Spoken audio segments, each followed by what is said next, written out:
HSC ও সমমান পরীক্ষা শুরু। অভিন্ন প্রশ্ন নিয়ে মিশ্র প্রতিক্রিয়া শিক্ষার্থীদের। সিসিটিভি দিয়ে পর্যবেক্ষণ। এবার ফর্ম পূরণ করেনি প্রায় 5.5 লাখ। 12 কেজি এলপিজি সিলিন্ডারের দাম কমল 350 টাকা। নতুন দর 1528। বেঁধে দেওয়া মূল্যে বিক্রির প্রতিশ্রুতি বিক্রেতার, না মানার অভিযোগ গ্রাহকের। সিনিয়র জুনিয়র দ্বন্দ্বে ভোলায় কলেজ ছাত্রকে কুপিয়ে হত্যা। প্রতিবাদে সড়ক অবরোধ করে বিক্ষোভ। বিশ্বকাপ ফুটবল নিয়ে উত্তেজনায় সিলেটের চাচাতো ভাইয়ের হাতে যুবক নিহত। টান দিতেই উঠে যাচ্ছে কার্পেটের আস্তরণ। খুলনায় 3টি সড়কের বেহাল দশায় ক্ষুব্ধ স্থানীয়রা। দীর্ঘদিন কাজ বন্ধ রাখায় ঠিকাদারি প্রতিষ্ঠানের কার্যাদেশ বাতিল।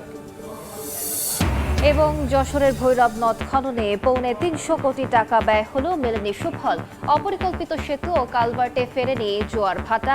দখল দূষণে পরিণত ময়লার ভাগাড়ে।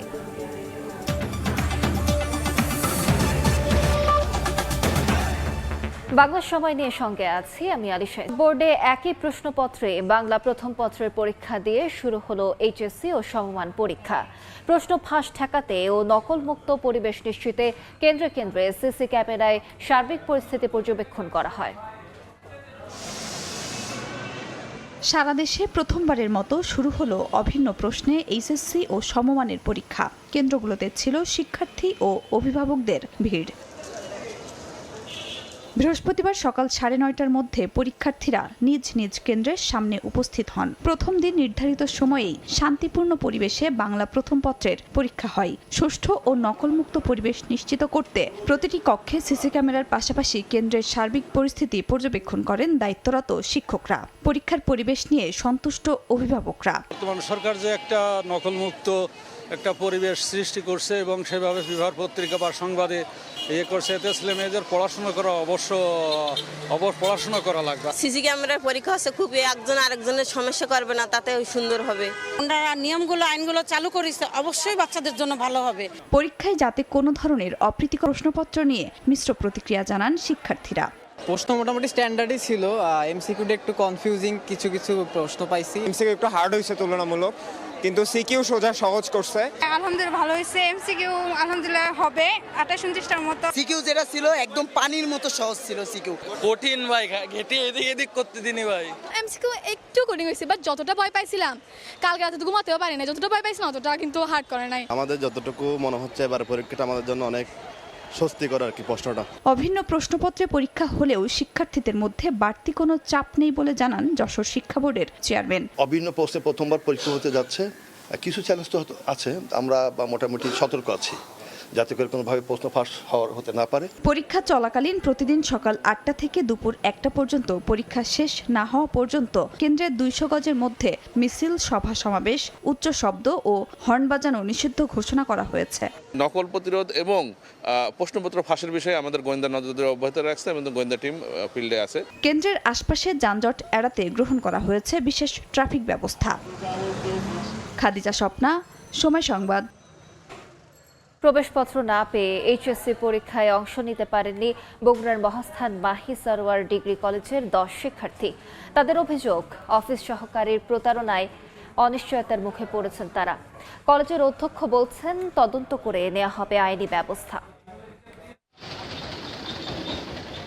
অফিস সহকারীর প্রতারণায় অনিশ্চিত ভবিষ্যতের মুখে 10 এইচএসসি পরীক্ষার্থী। প্রায় 2 মাস আগে এইচএসসি পরীক্ষার প্রবেশপত্র রেজিস্ট্রেশন নির্ধারিত সময় শেষ হয়ে যাওয়ায় অতিরিক্ত টাকার বিনিময়ে বগুড়ার মাইসাওয়ার ডিগ্রি কলেজের কম্পিউটার অপারেটর সাব্বির হোসেন শাওন মানবিক বিভাগের 10 শিক্ষার্থীকে ফর্ম পূরণের আশ্বাস দেন। তাদের কাছ থেকে 4000 থেকে 5,500 টাকা করে আদায় করা হয়। গত 24 জুন কলেজের অন্য শিক্ষার্থীদের প্রবেশপত্র ও রেজিস্ট্রেশন কার্ড বিতরণ করা হলেও ওই 10 শিক্ষার্থীকে জানানো হয় দেরিতে ফর্ম পূরণ করায় তাদের প্রবেশপত্র ও রেজিস্ট্রেশন আসতে কিছুটা সময় লাগবে। তবে বৃহস্পতিবার সারা দেশে এইচএসসি পরীক্ষা শুরু হলেও ভুক্তভোগী শিক্ষার্থীদের কেউই প্রবেশপত্র বা রেজিস্ট্রেশন কার্ড হাতে পাননি। বুধবার থেকে মুঠোফোন বন্ধ করে গা ঢাকা দেন কম্পিউটার অপারেটর শাওন। আমাদের থেকে টাকা নিছে, তো টাকা নেওয়ার পরে ওই আমাদেরকে বলতেছে যে, আমরা তখন বলছি যে আমাদের অ্যাডমিট কখন দিবেন, রেজিস্ট্রেশন কখন দিবেন, তো বলতেছে যে আজকে দিব, কালকে দিব, এরকম করে ঘুরাচ্ছে খালি। 30 তারিখে যাওয়ার পর বললো 1 তারিখের কথা। তারপর থেকে ও মনে করেন ফোন অফ, যে আমি রাজশাহী যাচ্ছি, আমাকে ভিডিও দিয়ে পাঠায় যে আমি বোর্ডে আছি, তোমার কাজ করতেছি। আমার ছেলের জীবন থেকে একটা বছর হারিয়ে যাওয়া অনেক কিছু হারিয়ে যাওয়া, কারণ এই বছর তা ফিরে পাবে না। এই জন্য দায়ী কলেজ কর্তৃপক্ষ, আর এর বিচার আমি চাই। অভিযুক্তর বিরুদ্ধে ব্যবস্থা নেওয়ার আশ্বাস কলেজের অধ্যক্ষের। আমাদের কলেজে এরকম কর্মকাণ্ড ইতিপূর্বে কখনোই ঘটেনি, তবে এর আগে তো আর জানা যায়নি যে এই ছেলেটা এইরকম কাজ করে। যেহেতু এটাই প্রথম জানলাম, তার বিরুদ্ধে আমরা ব্যবস্থা নেব। এবছর মহাস্থান মাইস আওয়ার্ড ডিগ্রি কলেজ থেকে এইচএসসি পরীক্ষায় 3 বিভাগে 600 শিক্ষার্থী অংশ নিয়েছেন। আব্দুল আউয়াল, সময় সংবাদ, বগুড়া। 12 কেজি এলপিজি সিলিন্ডারের দাম 357 টাকা কমিয়ে 1528 টাকা নির্ধারণ করেছে বিইআরসি। জাহাজ ভাড়া কমলে দাম আরও কমানো সম্ভব বলেও জানায় সংস্থাটি। নির্ধারিত দামে এলপি গ্যাস বিক্রির কথা জানান বিক্রেতারা। তবে দাম কমলে বাজারে তার প্রভাব পড়ে না বলে দাবি গ্রাহকের। গেল মাসের তুলনায় আরও এক ধাপ কমলো এলপি গ্যাসের দাম। সংবাদ সম্মেলন করে এ তথ্য জানিয়েছেন Bangladesh energy regulatory commission BERC chairman. তিনি জানান, আন্তর্জাতিক বাজারে এই জ্বালানি পণ্যটির দাম কমায় দেশের বাজারেও মূল্য সমন্বয়ের উদ্যোগ নেওয়া হয়েছে।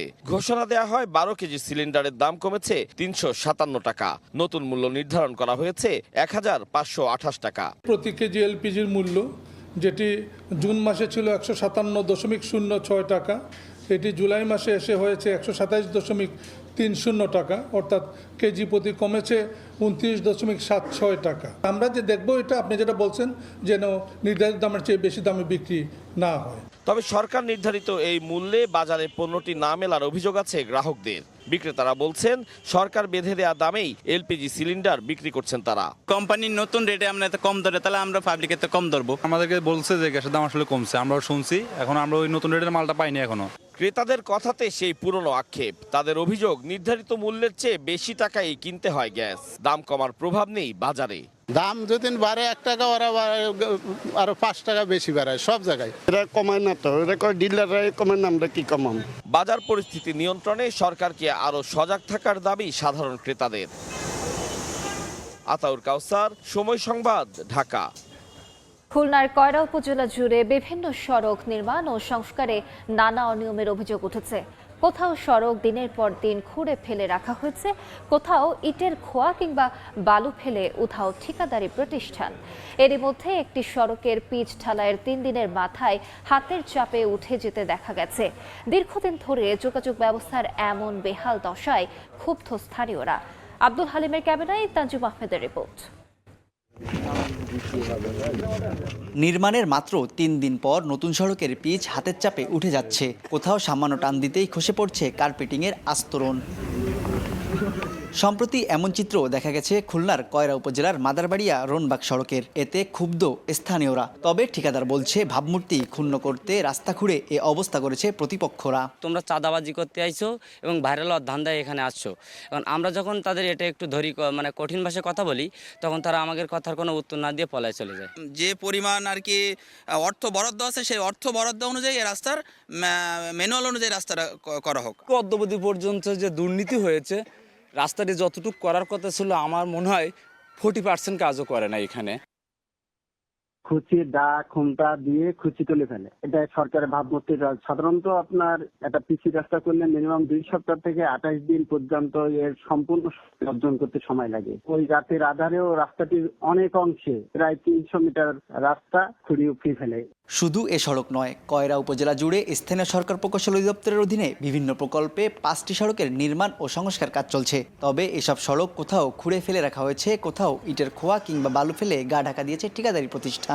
এতে বর্ষায় কাদাপানি এবং শুকনো মৌসুমে ধুলাবালির কারণে দুর্ভোগ পোয়াচ্ছে এলাকাবাসী। এই রাস্তাটা এই পানি গিয়ে পুকুরের জল হচ্ছে খারাপ, পুকুরে মাছও থাকে না, সমস্ত সমস্যা আমাদের একটা ভ্যানের রাস্তা এখন চলতে যায় না। ধুলু ময়লা, ঘর বাড়ি থাকে না, গা হাত পা থাকে না। আগে পিচ দিয়েছে, সেই পিচ এখন উঠে যাচ্ছে, তাহলে তো এই রাস্তার কোনো সামনের ভবিষ্যৎবাণী খুব অন্ধকার। উন্নয়নের থেকে অবনতিটা আরো বেশি ঘটছে। দীর্ঘদিন কাজ বন্ধ থাকায় 3টি সড়কের ঠিকাদারি প্রতিষ্ঠানের কার্যাদেশ বাতিল করা হয়েছে। বন্ধ থাকা এসব কাজ পুনরায় চালুর প্রক্রিয়া চলছে বলে জানিয়েছে এলজিইডি। প্রক্রিয়ার ভিতরে যদি কাজ তারা শেষ না করতে পারে, তাহলে বাতিল করে তাদেরকে পুনরায় আবার টেন্ডার করে নতুনভাবে চুক্তি সম্পাদন করা হবে। আর যেগুলো চলমান আছে সেগুলো চলমান করে আমরা যথাসময়ে আমাদের যে টার্গেটটা দিবে সেই সময়ের ভিতরে আমরা বাদবাকি কাজগুলো শেষ করতে পারবো বলে আশা করি। কয়রা উপজেলায় প্রায় 36 কোটি টাকা ব্যয়ে এলজিইডির বিভিন্ন প্রকল্পে 45 কিলোমিটার সড়ক পুনর্নির্মাণ ও সংস্কার কাজ চলছে। তানজিম আহমেদ, সময় সংবাদ, খুলনা। সিনিয়র জুনিয়র বিরোধ করালো সহিংসতায়। ভোলায় দুপক্ষের সংঘর্ষে কলেজ ছাত্রকে কুপিয়ে হত্যা, গুরুতর আহত 2। এদিকে বিশ্বকাপ ফুটবল নিয়ে উত্তেজনায় সিলেটের চাচাতো ভাইয়ের ছুরিকাঘাতে প্রাণ গেল যুবকের। এই ঘটনায় অভিযুক্তকে গ্রেফতার করেছে পুলিশ। এছাড়া নারায়ণগঞ্জে নিখোঁজের একদিন পর মোবাইল ব্যাংকিংয়ের এজেন্টের লাশ উদ্ধার করা হয়েছে। সিনিয়র জুনিয়র দ্বন্দ্ব নিয়ে বিরোধ, জুনিয়রের ছুরিকাঘাতে কলেজ শিক্ষার্থীর মৃত্যু। বৃহস্পতিবার দুপুরে ভোলার লালমোহনে সিনিয়র জুনিয়র বিরোধকে কেন্দ্র করে দুপক্ষের সংঘর্ষ হয়। এই সময় প্রতিপক্ষ মানিক ও তার সহযোগীরা দেশীয় অস্ত্র নিয়ে ইব্রাহিম খলিল নয়নের ওপর হামলা চালায়। এই ঘটনায় জখম হন আরো 2 জন। তাদের হাসপাতালে নিলে নয়নকে মৃত ঘোষণা করেন চিকিৎসক। এদিকে হত্যার প্রতিবাদে সড়ক অবরোধ করে বিক্ষোভ করেছেন স্থানীয়রা। খবর পেয়ে পুলিশ ঘটনাস্থলে গিয়ে পরিস্থিতি নিয়ন্ত্রণে আনে। ছুরি দিয়া পেটের এই সাইডে কোবে মারছে, আর যে খুন করছে তার যেন ফাঁসি হয়। ছেলে অনেক ভদ্র, ওর সাথে মানুষের এইটুক সমস্যার কারণে তো খুন করতে পারে না। মূল আসামি আমাদের হেফাজতে আছে। যে ব্যক্তি নয়ন মারা গিয়েছেন তার শ্রুতল সম্পন্ন করেছি এবং লাস্ট পোস্টমর্টমের জন্য পাঠানো হয়েছে। কে জিতবে কে হারবে, ফুটবল খেলা চলাকালে এ নিয়েই কথা কাটাকাটি, এরপর হাতাহাতি। এক পর্যায়ে চাচাতো ভাইয়ের ছুরিকাঘাতে যুবকের মৃত্যু। পুলিশ জানায় সিলেটের জকিগঞ্জে বুধবার রাত 11:30টার দিকে ইংল্যান্ড ও ডিআর কঙ্গোর ম্যাচ চলাকালে হারজিত নিয়ে আলম হোসেন ও তার চাচাতো ভাই পারভেজ আহমেদের বাগবিতণ্ডা হয়। এক পর্যায়ে পারভেজ ধারালো চাকু দিয়ে আলমকে আঘাত করে ঘটনাস্থল থেকে পালিয়ে যায়। আহত অবস্থায় হাসপাতালে নিলে আলমকে মৃত ঘোষণা করেন চিকিৎসক। এ ঘটনায় অভিযুক্তকে গ্রেফতার করেছে পুলিশ। এদিকে নারায়ণগঞ্জ শহরের জামতলা এলাকায় বুধবার সকালে নিখোঁজ হন মোবাইল ব্যাংকিংয়ের এজেন্ট মোতালেব। স্বজনরা জানান সকাল 8টায় বাসা থেকে বের হয়ে ফেরেননি তিনি। পরে ফতুল্লা থানায় সাধারণ ডায়েরি করা হয়। বৃহস্পতিবার সকালে রাস্তার পাশে তোশকে মোড়ানো অবস্থায় মোতালেবের লাশ উদ্ধার হয়। হত্যাকাণ্ডে জড়িতদের শনাক্তে কাজ চলছে বলে জানিয়েছে পুলিশ। ওমর ফারুক, সময় সংবাদ। বাংলা সময় আরো থাকছে। পরিচালনা কমিটি গঠন নিয়ে দুপক্ষের সংঘর্ষের 15 দিনেও কাটেনি উত্তেজনা। মোংলার পশ্চিম বাজিকর খণ্ড প্রাথমিক বিদ্যালয়ে ব্যাহত পাঠদান। পদ্মা রেল সেতুর পিলারের নিচে মাটি প্রকল্পের প্রয়োজনেই কাটা হয়েছে, তবে এ নিয়ে গুজব ও বিভ্রান্তি ছড়ানো হয়েছে বলে মন্তব্য করেছেন রেলমন্ত্রী শেখ রবিউল আলম। সকালে নারায়ণগঞ্জ সদরের ফতুল্লার আলীগঞ্জে পদ্মা রেল সেতুর ডায়াডাক্টের নিচে ডিমোবিলাইজেশন কার্যক্রম পরিদর্শন শেষে এই কথা বলেন তিনি। এ সময় রেল প্রতিমন্ত্রী হাবিবুর রহমান ও রেল মন্ত্রণালয়ের সচিব ফাহিমুল ইসলাম, প্রকল্প পরিচালক ব্রিগেডিয়ার আবুল হাসনাত মোহাম্মদ সায়েম সহ সেনাবাহিনী ও সংশ্লিষ্ট বিভিন্ন দপ্তরের ঊর্ধ্বতন কর্মকর্তারা উপস্থিত ছিলেন।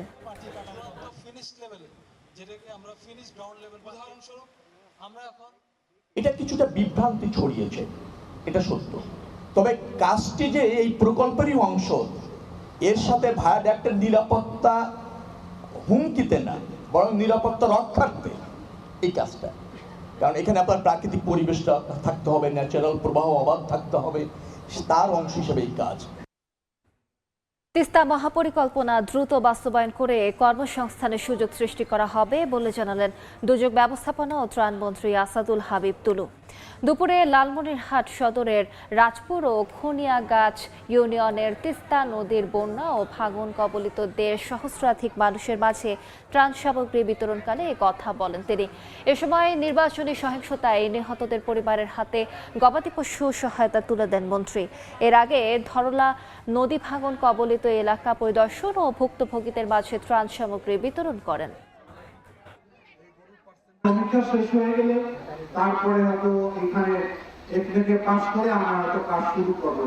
এটা একটা বিশাল পরিকল্পনা, বড় কাজ, হাজার হাজার কোটি টাকা লাগবে। সেটা তো রাখতে হঠাৎ 3 লক্ষ করতে পারবো না। আমাদের এটা বাজেট আনতে হবে, তারপরে নকশা করতে হবে। এতটুকু ধৈর্য আপনাদেরকে ধরতে বলি।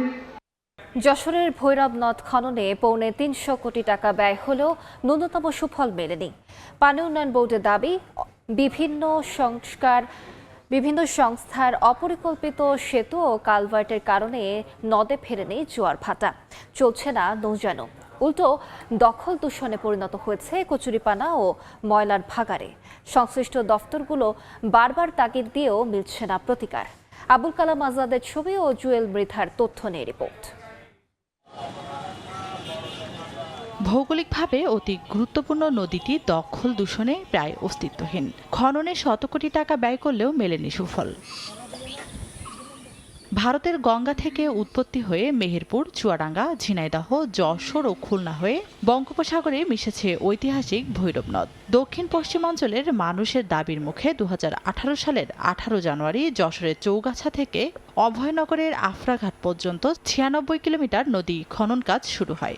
2023 সালে শেষ হওয়া এই প্রকল্পে ব্যয় ধরা হয় 279 কোটি 12,75,000 টাকা। বিপুল পরিমাণ অর্থ খরচ করেও স্বচ্ছ পানি নয়, যশোরবাসী পেয়েছে কচুরি পানা আর ময়লার ভাগাড়। আমাদের এই নদী খনন হয়েছে 4-5 বছর হয়েছে, কিন্তু এই কালভার্টের কারণে মনে করেন জোয়ার ভাটাও আসে না, নদী বইরে গেছে পটে। আমাদেরকে যে স্বপ্ন দেখানো হয়েছিল সেই স্বপ্নটা আসলে আমরা বাস্তবায়নে কোনো কিছু দেখতে পারলাম না। পানি উন্নয়ন বোর্ডের দাবি, নদীর গতিপথ সচল না হওয়ার পেছনে মূল বাধা বিভিন্ন সরকারি সংস্থার তৈরি করা অপরিকল্পিত সেতু ও কালভার্ট। অপ্রশস্ত ব্রিজ এবং কালভার্টগুলো নির্মাণকারী সংস্থা কর্তৃক যদি অপসারণ করে নতুন প্রশস্ততায় এবং নতুন গভীরতায় ব্রিজসমূহ নির্মাণ করা যায়, তাহলে ভৈরব নদ তার পূর্বের রূপ ফিরে পাবে। বিভিন্ন সেতু ও কালভার্টের মধ্যে এলজিডি রয়েছে 26টি, সড়ক ও জনপথ বিভাগের 4টি, ত্রাণ ও পুনর্বাসন বিভাগের 19টি, রেলওয়ের 1টি, দুর্যোগ ব্যবস্থাপনা অধিদপ্তরের 1টি এবং বিএডিসির 3টি।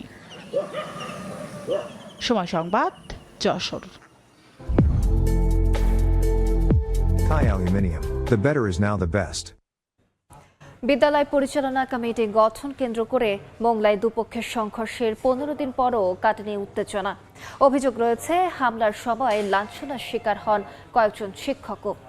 ভাঙচুর করা হয় স্কুলের অফিস কক্ষ ও মূল্যবান আসবাবপত্র। এ ঘটনায় শিক্ষার্থীদের পাঠদান অনিশ্চিত হয়ে পড়েছে। মাহমুদ হাসানের তথ্য ও মাসুদ রানার ছবি নিয়ে রিপোর্ট। বিদ্যালয়ের পরিচালনা কমিটি গঠনকে কেন্দ্র করে এলাকায় টান টান উত্তেজনা, দফায় দফায় হামলা আর মামলায় আতঙ্কিত শিক্ষার্থী ও অভিভাবকরা।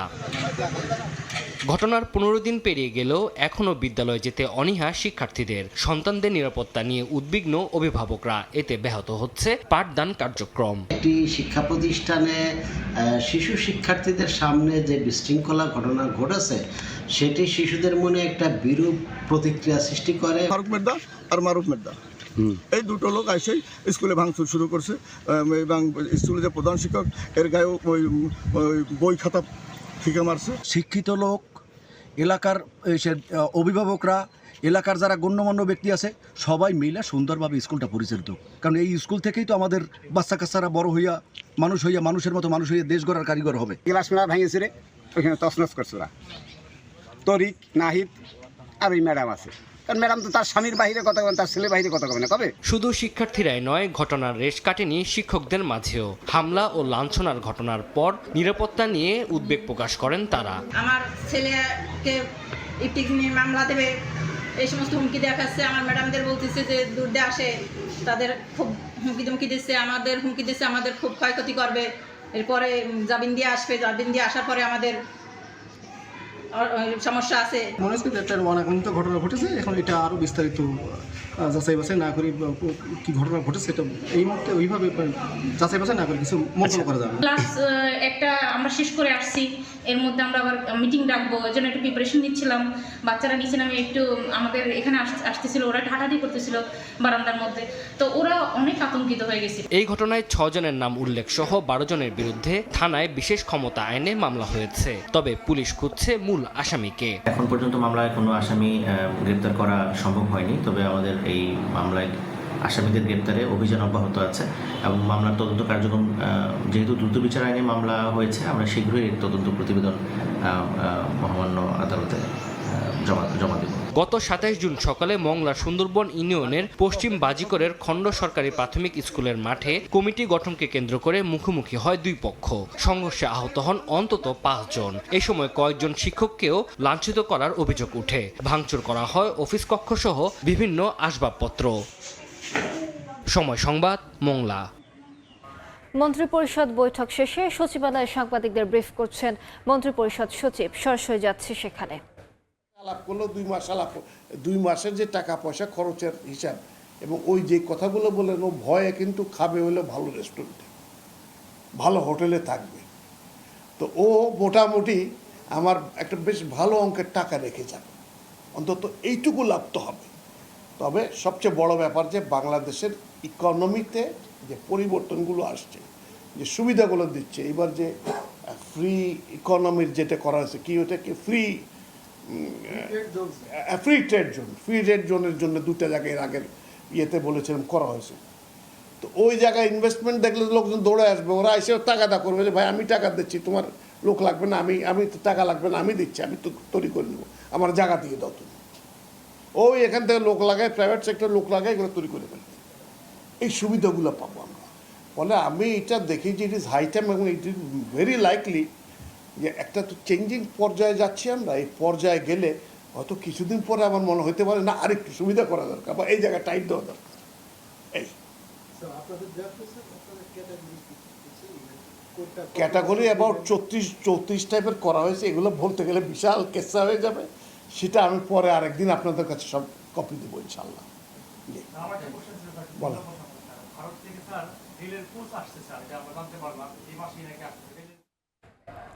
সচিবালয়ে সাংবাদিকদের ব্রিফ করছেন মন্ত্রিপরিষদ সচিব। আমরা সরাসরি যুক্ত ছিলাম সেখানে। ব্রিফিং এর বাকি অংশ দেখতে ভিজিট করুন সময় টিভির ফেসবুক পেজে। 20 বছরেও চালু হয়নি মেহেরপুরের রসিকপুর মাধ্যমিক বিদ্যালয়। মামলা জটিলতা কাটলেও সঠিক উদ্যোগের অভাবে পরিত্যক্ত পড়ে রয়েছে ভবন। স্কুলের অভাবে আশপাশের গ্রামের শিক্ষার্থীরা যাচ্ছে দূরের শিক্ষা প্রতিষ্ঠানে। দ্রুত সমস্যার সমাধানের দাবি এলাকাবাসীর। শিক্ষা বিভাগ বলছে বিশেষ আদেশে স্কুলটি চালু করা সম্ভব। ফয়সাল হোসেনের ছবিতে বেনিয়ামিনের রিপোর্ট। মেহেরপুরের রসিকপুর, রতনপুর, ঢোলমারি ও পরানপুর গ্রামের শিক্ষার্থীরা যাচ্ছে অন্য স্কুলে। নিজ এলাকা থেকে 7 থেকে 10 কিলোমিটার দূরে যেতে হয় তাদের। পথিমধ্যে থাকে সড়ক দুর্ঘটনার ঝুঁকি আর বখাটেদের উৎপাতের শঙ্কা। এছাড়াও স্কুলে পৌঁছে কিংবা বাড়ি ফিরে ক্লান্তি তো আছেই। অথচ এসব শিক্ষার্থীর নিজ গ্রাম থেকে 1 কিলোমিটার দূরে পড়ে রয়েছে নির্মিত সরকারি স্কুল ভবন। 2006 সালে স্কুলটি নির্মিত হলেও আজও চালু হয়নি। দীর্ঘ এই 20 বছরে ভবনটি এখন জরাজীর্ণ। দরজা, জানালা, লাইট, ফ্যান, আসবাবপত্র সহ লক্ষাধিক টাকার মালামাল নষ্ট হয়েছে। স্কুলটি দ্রুত চালুর দাবি শিক্ষার্থীদের। আমরা এত দূরে স্কুল আসতে গিয়ে হাঁপিয়ে যাই, মানে আমাদের অনেক কষ্ট হয়। গ্রামে একটা স্কুল থাকলে অনেক ভালো হতো। সাইকেল বা পায়ে হেঁটে এই স্কুল থেকে যাতায়াত করি। যানবাহনের সম্মুখে পড়ে আমাদের অনেক বন্ধু বা আমাদের অনেকেই দুর্ঘটনার শিকার হয়। যদি রসিকপুর স্কুলটি খোলে তাহলে আমাদের জন্য অনেক ভালো হবে। এলাকাবাসী বলছেন মামলা জটিলতায় স্কুলটি বন্ধ হলেও পরবর্তীতে নেওয়া হয়নি সঠিক উদ্যোগ। আর মামলাকারী জমিদাতার রয়েছে অধিকার বঞ্চিত হওয়ার অভিযোগ। এই স্কুলটা যদি চালু হয় তা আমাদের 3-4 গ্রামের লোকজনের সুবিধা কত? জানলা, দরজা, কেউ খড়ি ফেলছি, কেউ গোবর ফেলছি, কেউ গমের নাড়া বোঝাই গেছি, স্কুল পানাকার খেয়াল নেই। এ সরকারের একান্তটা তদন্ত করার দরকার। এই যে 4টি গ্রাম ছেলে মেয়ে আছে, এই ছেলে মেয়েগুলো দূর দূরান্তে 5 থেকে 7 কিলো দূরে যেই পড়াশোনা, এদের জন্য খুব কষ্টসাধ্য বিষয়। আর সেই কষ্ট আমরা লাঘব করতে পারলাম না স্কুলটা চালু না করার কারণে। 1,60,000 টাকা দিয়ে স্কুলটা আমি দিলাম, উন্নয়ন হোক, এখানকার ছেলে মেয়েগুলো শিক্ষিত হোক। দিল না, ঠিক আছে, তোমাকে আমি বাধা দেবো না, তুমি যাও। 22 বছর চালিয়েছি আমি একা, আর কেউ যায়নি, আমার স্বামী অসহায় হল। 2011 সালে মামলাটি খারিজ হলেও 2014 সালে প্রকল্পের মেয়াদ শেষ হওয়ায় আর চালু সম্ভব হয়নি স্কুলটি। বিশেষ আদেশে একাডেমিক কার্যক্রম শুরু করা সম্ভব বলে জানালো শিক্ষা বিভাগ। আমাদের আসলে হাতে কোনো আমাদের কাছে কোনো ইয়ে নাই। যদি শিক্ষা মন্ত্রণালয় কোনো বিশেষ প্রায়োরিটি দিয়ে এটা নতুন করে আবার শুরু করে তাহলে হয়তোবা কার্যক্রম চালু করা যেতে পারে। স্কুল মাঠ সহ 1.33 একর জমির উপর নির্মিত ভবনটি নির্মাণে ব্যয় হয়েছিল 85 লক্ষ টাকা। বেনিয়ামিন, সময় সংবাদ, মেহেরপুর। বাংলা সময় আরো থাকছে। কাজে লাগানো যাচ্ছে না জিআই স্বীকৃত সুন্দরবনের মধুর বাণিজ্যিক সম্ভাবনা। জলবায়ু পরিবর্তন ও জলদস্যুদের দাপটে উৎপাদন ব্যাহত, ব্যবস্থাপনা পরিকল্পনার তাগিদ। চুয়াডাঙ্গার দর্শনায় অবকাঠামো নির্মাণ ও জমি অধিগ্রহণে বিপুল অর্থ ব্যয় হলেও দুটি এক্সেল লোড নিয়ন্ত্রণ কেন্দ্রের নির্মাণ কাজ শেষ হয়নি। এতে ওভারলোডিংয়ের কারণে ক্ষতি হচ্ছে সড়কের, বাড়ছে দুর্ঘটনা ঝুঁকি। দ্রুত কাজ শেষ করে চালুর দাবি স্থানীয়দের। চলতি বছরের মধ্যে প্রকল্পের কাজ শেষ করার আশ্বাস ঠিকাদারের। মাহফুজ মামুনের তথ্য ও আনিসুর রহমানের ছবিতে রিপোর্ট। ঝোপঝাড় আর জঙ্গলে ছেয়ে আছে চলাচলের পথ, আগাছা আঁকড়ে ধরেছে ওয়্যারহাউস, সাবস্টেশন, পার্কিং, টোলবুথ সহ প্রশাসনিক ভবনের চারপাশ। দেখতে ভূত্রে বাড়ি মনে হলো এটি চুয়াডাঙ্গার দর্শনা রেলগেটের পাশে এক্সেল লোড নিয়ন্ত্রণ কমপ্লেক্সের চিত্র। ভারত থেকে রেলপথে পাথর, ভুট্টা, খৈল, ভুসি সহ বিভিন্ন পণ্য আমদানি করে রাখা হয় এখানে। পরে সেসব পণ্য ট্রাকে করে সরবরাহ করা হয় দেশের বিভিন্ন অঞ্চলে। অতিরিক্ত লোড বহনের কারণে সড়কের ক্ষয়ক্ষতি রোধে 2021 সালের অক্টোবর মাসে রেলগেটের অদূরে 9 একর জমির উপর দুটি এক্সেল লোড নিয়ন্ত্রণ কেন্দ্রের নির্মাণ কাজ শুরু হয়। 2023 সালের মার্চ মাসে কাজ শেষ হওয়ার কথা থাকলেও দফায় দফায় মেয়াদ বাড়িয়েও নির্মাণ কাজ শেষ করতে পারেনি ঠিকাদারি প্রতিষ্ঠান। এভাবেই পড়ে আছে, সরকারের তো অনেক টাকা পয়সা নষ্ট। এত টাকা বিনিময়ে কাজটা হচ্ছে এবং এইটা আমরা দেখতে পাচ্ছি যে জনগণের কোনো কাজে আসছে না। এই নিয়ন্ত্রণ কাজ শুরু করে তাহলে আমার মনে হয় এটা অনেকটাই নিরসন হবে এবং রাস্তাও রক্ষা পাবে। তবে প্রকল্পের প্রায় 80% কাজ শেষ হয়েছে দাবি করে বাকি কাজ চলতি বছর শেষ করার আশ্বাস ঠিকাদারি প্রতিষ্ঠানের। চুয়াডাঙ্গা এবং দর্শনা দুইটি বাউন্ডের কাজ আমরা সম্পন্ন করছি। এখানকার প্রায় 90 থেকে 95% কাজ আমরা শেষ করে ফেলেছি অলরেডি। জমি অধিগ্রহণ সহ দুটি এক্সেল লোড নিয়ন্ত্রণ কেন্দ্রের নির্মাণ ব্যয় ধরা হয় 36 কোটি টাকা। সময় সংবাদ, চুয়াডাঙ্গা। বরিশালে মাদ্রাসা শিক্ষার্থী ধর্ষণ মামলায় একজনের মৃত্যুদণ্ডের আদেশ দিয়েছেন আদালত। দুপুরে জেলা নারী ও শিশু নির্যাতন দমন ট্রাইব্যুনালের বিচারক আশরাফুল ইসলাম এই আদেশ দেন। রাষ্ট্রপক্ষের আইনজীবী জানান, 2023 সালের 22 মার্চ দুপুরে উজিরপুরে ভুক্তভোগী কিশোরীকে ধর্ষণ করে প্রতিবেশী আলমগীর শিকদার। পরে ওই কিশোরী 4 মাসের অন্তঃসত্ত্বা হয়ে পড়লে বিষয়টি জানাজানি হয়। ওই বছরের 29 মে থানায় মামলা করেন ভুক্তভোগীর বাবা।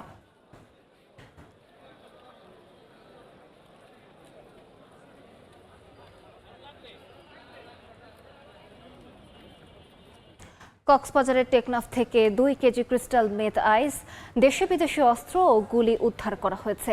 ভোরে সাবরাং ইউনিয়নের ডেলপাড়া মুন্ডার ডেল সড়কে অভিযান চালায় বিজিবি। এ সময় একটি ব্যাটারি চালিত ইজি বাইককে থামার জন্য নির্দেশ দেওয়া হয়। বিজিবি সদস্যদের দেখে যানবাহনটি রেখে পালিয়ে যায় আরোহীরা। পরে ইজি বাইকটি তল্লাশি করে আনুমানিক 10 কোটি টাকা মূল্যের 2 কেজি ক্রিস্টাল মেথ আইস, একটি বিদেশি রাইফেল, একটি দেশীয় বন্দুক, একটি ম্যাগাজিন এবং 13টি গুলি উদ্ধার করা হয়।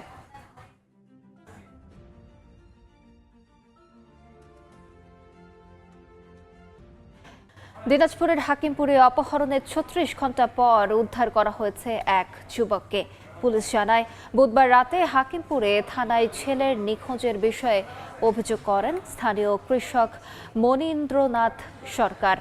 অভিযোগের ভিত্তিতে রাতেই হিলির 4 মাথা এলাকার ডাচ বাংলা ব্যাংকের এজেন্ট ব্যাংকিংয়ের অফিসে অভিযান চালায় পুলিশ। এ সময় সেখান থেকে উদ্ধার করা হয় অপহৃত জীবনেন্দ্র নাথকে। এ সময় আটক করা হয় 2 জনকে। পরে আটককৃতদের জিজ্ঞাসাবাদ করলে তারা অপহরণের পর মুক্তিপণ দাবির কথা স্বীকার করে। সাতক্ষীরায় ক্ষতিকারক জেল পুশ করা 1500 কেজি চিংড়ি জব্দ করা হয়েছে। বুধবার বিকালে আশাশুনির মহিষকুড়া এলাকায় অভিযান চালায় র্যাব। এ সময় জেল পুশ করার বিপুল পরিমাণ সরঞ্জাম ও তরল জেল সহ 1500 কেজি চিংড়ি জব্দ করা হয়। পরে নির্বাহী ম্যাজিস্ট্রেট ও মৎস্য কর্মকর্তার উপস্থিতিতে সেগুলো নষ্ট করা হয়। জনস্বার্থে এ ধরনের অভিযান চলমান থাকবে বলে জানিয়েছে র্যাব।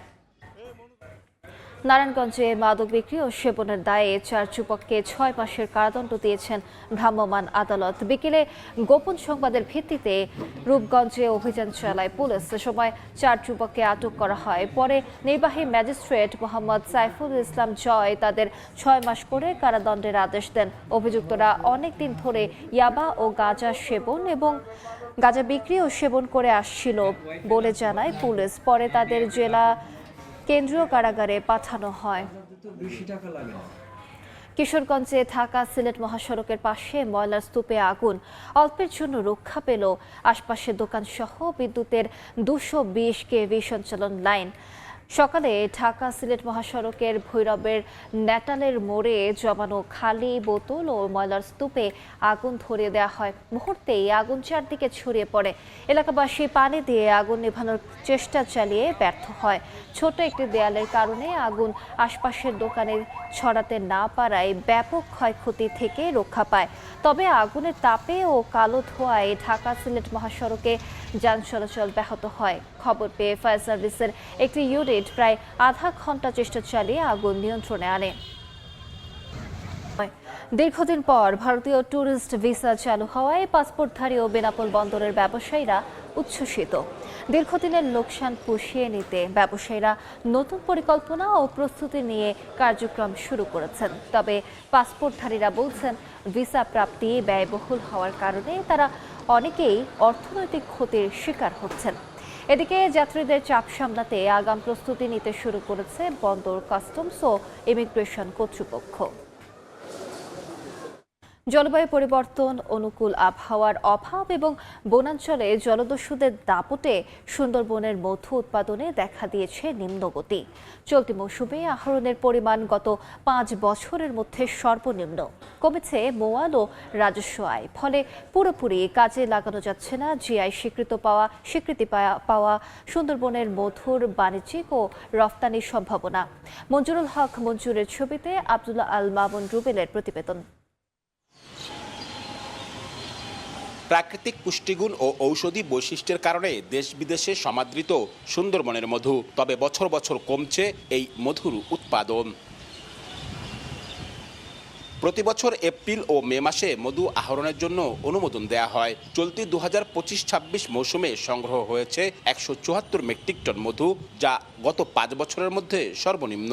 প্রথম সিজনে অল্প কিছু হয়েছে, তারপরে ফুল শুকিয়ে যাওয়ার পরে জঙ্গলেতে পোকও চলে গেছে, এখনো চাকও নেই। আগে যেমন মানুষ মধু পেত, গতবারটার পাইছে 2 মণ, এবছর 2 কেজিও মধু হয়নি। মধু উৎপাদন কমে যাওয়ায় প্রভাব পড়েছে ব্যবসায়ও। ডে বাই ডে নতুন কাস্টমার আমার বৃদ্ধি পাচ্ছে, সুতরাং যদি এই সময় আমি মধু কালেকশন বেশি না করতে পারি, আমি কিন্তু হিউজ পরিমাণ সার্ভিসটা দিতে পারতেছি না। সুন্দরবনের জীববৈচিত্র্য, জলবায়ু পরিবর্তন ও মৌসুমী আবহাওয়ার পরিবর্তনের সঙ্গে মধু উৎপাদনের সরাসরি সম্পর্ক রয়েছে। ক্লাইমেট চেঞ্জের কিছু ইম্প্যাক্ট হতে পারে, মৌমাছি তাদের ক্যারেক্টারিস্টিক্সে কোনো সমস্যা থাকতে পারে, জিনেটিক কোনো সমস্যা থাকতে পারে, এগুলো আসলে সবগুলোই কিন্তু রিসার্চের ব্যাপার। চলতি মৌসুমে মধু আহরণের মাধ্যমে বন বিভাগের রাজস্ব আয় হয়েছে 27,84,000 টাকা, যা আগের মৌসুমে ছিল 33 লাখ টাকার বেশি। আব্দুল্লাহ আল মামুন রুবেল, সময় সংবাদ, খুলনা। ঝিনাইদহের মহেশপুর যেন ড্রাগন ফলের রাজধানী। মৌসুমে গৌরীনাথপুর বাজার থেকে বেচাকেনা হয় কোটি টাকার ফল। স্থানীয় চাহিদা মিটিয়ে চলে যায় দেশের বিভিন্ন প্রান্তে। নিজ জেলায় উৎপাদিত ফলের ন্যায্য মূল্য পাওয়ায় খুশি চাষিরা। লোটাস রহমান সোহাগের রিপোর্ট, ছবি তুলেছেন রামিন খান। থরে থরে সাজানো বাহারি রঙের সুস্বাদু ফল ড্রাগন। ঝিনাইদহের মহেশপুরের গৌরীনাথপুর বাজার ড্রাগনের রাজধানী হিসেবে খ্যাত। এই বাজারে দূর দূরান্ত থেকে আসেন ক্রেতারা। সকাল থেকে শুরু হয় বেচাকেনা, চলে বিকাল পর্যন্ত। ব্যবসায়ীরা জানায়, মৌসুমের প্রতিদিনই বাজারের শতাধিক আড়ত থেকে কোটি টাকার ড্রাগন জেলার চাহিদা মিটিয়ে পাঠানো হয় দেশের বিভিন্ন প্রান্তে। উৎপাদিত ফল বিক্রির জন্য নিজ জেলায় বড় বাজার থাকা এবং ন্যায্য মূল্য পাওয়ায় খুশি কৃষক। বিভিন্ন এলাকা থেকে মাল এমন করে নতুন বাজারে একদম জমজমাট। গৌরীনাথপুর বাজার থেকে কিনে আমি বিভিন্ন মোকামে পাঠাই। একটা হচ্ছে চট্টগ্রাম, ফেনীতে, নোয়াখালী। আর ওটার সবচেয়ে বড় সুবিধা হচ্ছে কৃষক মাল নিয়ে আসবে, মাল বেচা কেনা করার পরে সাথে সাথে নগদ টাকা নিয়ে চলে যেতে পারে। এক জায়গায় বসে অনেক মাল কিনা যাচ্ছে, আমার যতটুকু চাহিদা ততটুকু কিনতে পারছি, বেশি ঘোরাঘুরি করা লাগে না, গাড়ির কোনো সমস্যা হয় না। ফলের নিরাপদ উৎপাদন ও বিপণনে কাজ করছে কৃষি বিভাগ। নিরাপদ ড্রাগন ফল উৎপাদনের জন্য কৃষকদের বিভিন্ন রকম জৈব বালাইনাশকের ব্যবহারে উদ্বুদ্ধ করা হচ্ছে। এছাড়াও কৃষকগণ যেন টনিক বা ওভারডোজের কোনো গ্রোথ হরমোন ব্যবহার না করেন সেজন্য নিয়মিত তাদের সাথে উঠান বৈঠক করা হচ্ছে। গরিনাথপুরের এই বাজারে ঝিনাইদহের 3টি উপজেলা ছাড়াও পার্শ্ববর্তী চুয়াডাঙ্গা ও যশোরের কৃষকরাও তাদের উৎপাদিত ড্রাগন ফল বিক্রি করতে নিয়ে আসেন। লোটাস রহমান সোহাগ, সময় সংবাদ, ঝিনাইদহ। দেশীয় ফলের সঙ্গে শিক্ষার্থীদের পরিচয় করাতে ঝিনাইদহে অনুষ্ঠিত হয়েছে ফল উৎসব। সকালে শহরের কলাবাগান ল্যাবরেটরি স্কুলে উৎসবের আয়োজন করা হয়। উৎসবে আম, জাম, কাঁঠাল, লিচু, খেজুর সহ 28 প্রজাতির দেশীয় ফল প্রদর্শন করা হয়। এ সময় প্রতিটি ফলের নাম, পুষ্টিগুণ ও স্বাস্থ্যগত উপকারিতা তুলে ধরা হয় শিক্ষার্থীদের সামনে। ফল উৎসবের মাধ্যমে শিশু কিশোরদের মধ্যে দেশীয় ফলের প্রতি আগ্রহ বাড়বে। দেখছেন বাংলা সময়। যশোর সফটওয়্যার টেকনোলজি পার্কের কার্যক্রম চলছে নামমাত্র। গত 2 বছর ধরে বন্ধ রক্ষণাবেক্ষণ প্রক্রিয়া, নষ্ট হয়ে গেছে এসি, বন্ধ রয়েছে দক্ষতা উন্নয়নমূলক প্রশিক্ষণও। পার্কের ভেতরে মাদক সেবীদের আনাগোনা ও নিরাপত্তা ঘাটতির অভিযোগও তুলেছেন বিনিয়োগকারীরা। এ অবস্থায় দেশের আইটি খাতের এই বড় বিনিয়োগকে বাঁচাতে দ্রুত সরকারি তদারকি ও কার্যকর পদক্ষেপ নেওয়ার দাবি সংশ্লিষ্টদের। আবুল কালাম আজাদের ছবি ও জুয়েল মৃধার তথ্য রিপোর্ট। সরকারি তদারকির অভাবে মুখ থুবড়ে পড়ে আছে দেশের অন্যতম IT hub Jessore software technology পার্কের কার্যক্রম। বিপুল সম্ভাবনা থাকলেও প্রযুক্তির এই আধুনিক কেন্দ্রে মাসের পর মাস ধরে অনেকটা মুখ থুবড়ে পড়ে আছে। 2 বছর ধরে অকেজো পার্কের কেন্দ্রীয় শীতাতাপ নিয়ন্ত্রণ ব্যবস্থা, গরমে অতিষ্ঠ কর্মী আর উদ্যোক্তারা। বারবার তাগিদ দিলেও মেরামতের কোনো উদ্যোগ নেই। এছাড়া দক্ষ জনবল তৈরির উদ্দেশ্যে এই পার্ক গড়ে উঠলেও 3 বছর ধরে বন্ধ সব ধরনের স্কিল ডেভেলপমেন্ট ট্রেনিং। মিলছে না সরকারি কোনো আর্থিক সুবিধাও। উদ্যোক্তাদের অভিযোগ, পার্কের ভেতরে বহিরাগতদের অবাধ বিচরণ, মাদক সেবনের ঘটনায় ভেঙে পড়েছে নিরাপত্তা ব্যবস্থা, আটকে আছে তাদের ভাড়া ও নবায়ন চুক্তিও। এখানে এসি নাই, এসি না থাকাতে আসলে এই গরমের মধ্যে কাজ করা খুব কঠিন হয়ে যাচ্ছে এবং দেখা যাচ্ছে কর্মীরাও স্বাচ্ছন্দ্য বোধ করছে না। এখানে নিরাপত্তার কোনো নাই, কখন কে আসতেছে কখন কে যাচ্ছে কোনো ওইভাবে তদারকি নাই, যার কারণে এখানে মেয়েরা বিশেষ করে আসার জন্য নিরাপত্তাহীনতায় ভুগছে। বিদ্যুৎ চলে গেলে হয় এসি বন্ধ থাকে, তা নাহলে লিফট বন্ধ থাকে, এই ধরনের ম্যানেজমেন্ট নিয়ে চলতেছে। তো এইভাবে তো আর হাইটেক পার্কে টিকে থাকা যায় না। গত 3 বছরে এই জায়গাটার কোনো স্কিল ডেভেলপমেন্টের কোনো উদ্যোগ, বিশেষ কোনো উদ্যোগ সরকারের নেই। আইটির দিকে যদি সরকার নজর না দেয় তাহলে বিশ্বের সাথে তাল মিলিয়ে আমরা কিন্তু জাতি হিসাবে এগোতে পারবো না।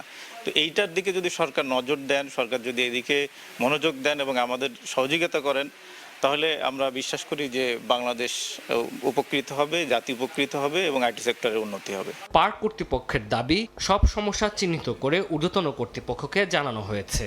আমাদের এন্ড থেকে আমরা সর্বোচ্চ চেষ্টা করছি আসলে বিনিয়োগকারীদের সাপোর্ট দেওয়ার। বিনিয়োগকারীরাও আমাদেরকে যথেষ্ট সহযোগিতা করছে। আমরা সমন্বিতভাবেই আসলে পার্কের সমস্যাগুলো সমাধানের চেষ্টা করছি।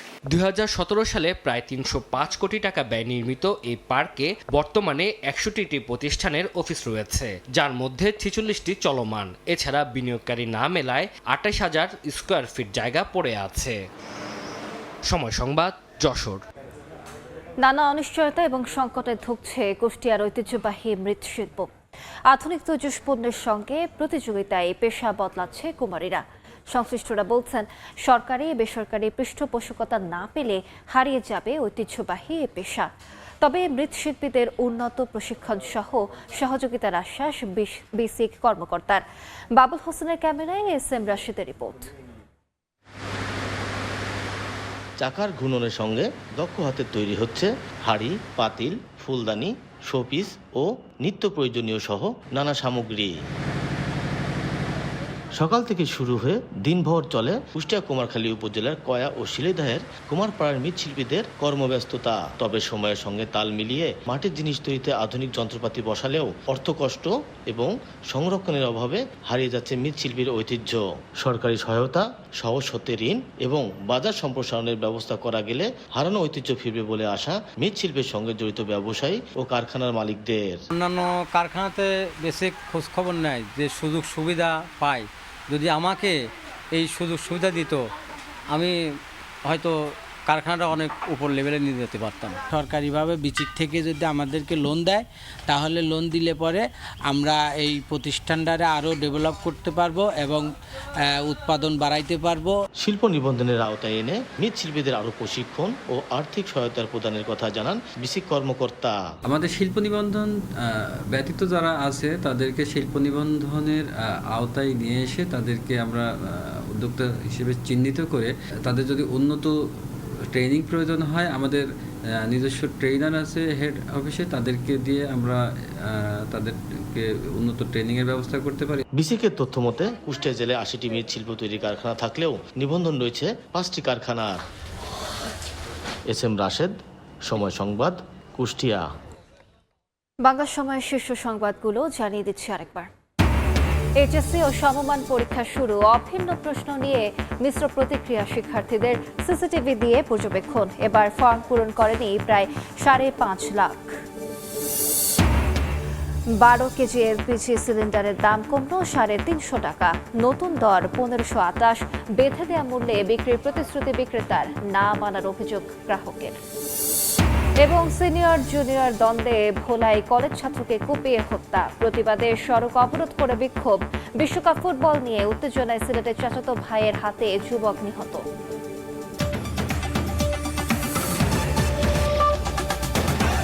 এ ছিল বাংলা সময়। দর্শক, বিশ্বকাপ ফুটবলের মহাযজ্ঞ সরাসরি সম্প্রচার করছে সময় টেলিভিশন। দেখতে চোখ রাখুন সময়ের পর্দায়। এরপর দেখবেন সন্ধ্যার সময়, সঙ্গে থাকবেন সাইফুল রুদ্র। আলিশ, আপনাকে ধন্যবাদ। সন্ধ্যার সময় নিয়ে আসছে কিছুক্ষণ পর, সঙ্গে থাকুন সময়।